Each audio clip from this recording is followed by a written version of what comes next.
नमस्कार, news room में आपका स्वागत है। मैं हूं रविक्षा शर्मा। आगे बढ़ेंगे आज की ताजा खबर की ओर। सर्वकर्मी समाज द्वारा आयोजित सरदार वल्लभ भाई पटेल की 150वीं जयंती कार्यक्रम में उस समय राजनीतिक गर्माहट बढ़ गई जब मंच साझा करने पहुंचे कांग्रेस के वरिष्ठ नेता भूपेश बघेल और भाजपा नेता धर्मलाल कौशिक ने एक दूसरे पर तीखे कटाक्ष कर दिए। समारोह 2 सत्रों में आयोजित था, लेकिन दूसरे सत्र में राजनीतिक बयानबाजी ने माहौल को पूरी तरह गर्मा दिया। भूपेश बघेल का हमला, धान खरीदी ठप, टोकन नहीं, सरकार हर मोर्चे पर फेल। कार्यक्रम में बोलते हुए पूर्व मुख्यमंत्री भूपेश बघेल ने प्रदेश सरकार पर जमकर निशाना साधा। उन्होंने कहा, आज किसान सबसे बड़ी समस्या से जूझ रहे हैं। एक तरफ फसल कटाई चल रही है, दूसरी तरफ टोकन नहीं मिल रहा। धान बेचने की पूरी व्यवस्था चरमरा गई है। बिजली बिलों ने जनता को त्रस्त कर दिया है और कानून व्यवस्था पूरी तरह लचर हो चुकी है। उन्होंने आगे कहा, वोट चोर हम पर आरोप लगा रहे। 65 लाख वोट किसके कटे? 16 लाख आवेदन थे, 21 लाख नाम कैसे जुड़ गए? निर्वाचन आयोग कहता है 7 करोड़ 42 लाख मतदाता है, लेकिन मतदाता सूची 7 करोड़ 45 लाख कैसे हो गई? चोरी करने वाले उल्टे दूसरों पर आरोप लगा रहे हैं। धर्मलाल कौशिक का पलटवार, छत्तीसगढ़ को 10 साल पीछे धकेलने वाले आज ज्ञान दे रहे हैं। भाजपा के वरिष्ठ नेता धर्मलाल कौशिक ने बघेल के आरोपों का कड़ा जवाब दिया। उन्होंने कहा, भूपेश बघेल जहां राजनीति की बात करनी चाहिए वहां नहीं करते, बल्कि समाज को बांटने की कोशिश करते हैं।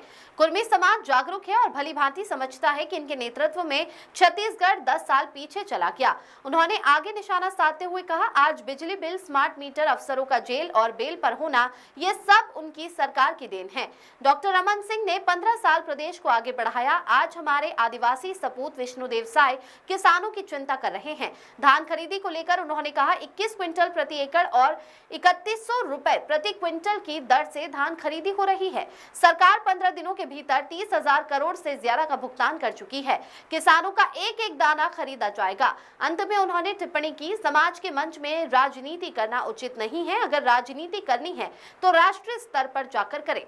Bureau report. दूसरी तरफ ये है कि आज धान खरीदी की शुरुआत 15 तारीख की गई है। जबरिया उसका उद्घाटन कर दिए हैं कलेक्टर एसपी मिल के, लेकिन वहाँ कोई व्यवस्था नहीं है और कोई धान खरीदी हो नहीं रही है।